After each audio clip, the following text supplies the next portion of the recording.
Alors dans la rue, les gens me reconnaissent de plus en plus, ouais, donc ils sont toujours hyper sympas, c'est toujours en plus très discret, c'est « je vous adore, merci beaucoup ». Et ils s'en vont, je trouve ça trop chou. Et parfois il y a des gens qui me font vraiment rire parce que c'est « oh, ma sœur vous adore, je vous prends en photo, ma sœur vous adore ». Coucou Lou, je suis Diane Segar, je suis comédienne et je vais vous raconter comment je suis passée des réseaux sociaux à la scène. Alors moi je viens du théâtre, donc j'ai une formation théâtrale et je suis arrivée sur les réseaux par pure dépression, c'est-à-dire que je me sentais seule dans une ville que je connaissais pas et arrive le confinement, je me dis ok je vais pas jouer avant un grand moment. Il y avait plein de gens qui m'inspiraient sur les réseaux sociaux, je trouvais ça super et je me dis vas-y je vais le faire, je vais faire des petites pastilles, des personnages et j'ai fait une vidéo par jour et j'ai pas arrêté ce rythme. Yo mes Kunyaman. C'est vrai que ce jean met mon boule en valeur, t'as pas la berlue.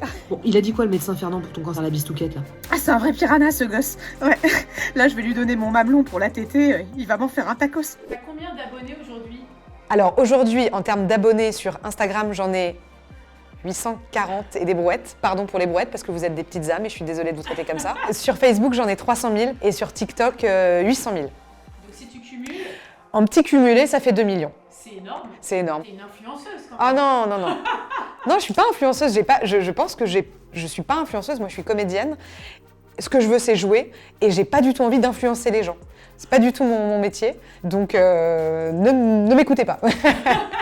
Il y a un petit stress de passer des réseaux sociaux à la scène parce que quand on a écrit le spectacle avec Mathilde Guetrer-Guigues, qui est ma co-auteure et metteuse en scène que j'embrasse, il y avait vraiment un gros cahier des charges. C'était qu'il fallait pas trahir les vidéos, c'est-à-dire qu'on voulait voir les personnages sur scène. Et en même temps, nous, on vient du théâtre, donc on voulait vraiment faire un spectacle avec un début, un milieu, une fin. Et on voulait raconter une histoire. Et donc ça a été le gros job de Mathilde, ça a été de créer un lien entre tout ça. Bah je suis un dessous. Jacques, ramène ton Hugues, y'a le tarmac qui est là.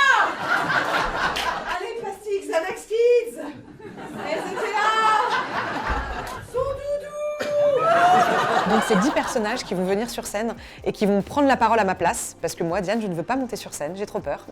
Je voulais pas que les gens arrivent et se disent « Oh bah c'est mieux sur les réseaux sociaux ». Pas du tout. Nous, on voulait les surprendre, on voulait les emmener dans une histoire, on voulait leur raconter quelque chose. Et au vu de ce que les gens nous disent à la sortie du spectacle, je pense qu'on a réussi et on est très très fiers de ça. Donc venez, rencontrons-nous et paradons ensemble. Ah, paradons ensemble.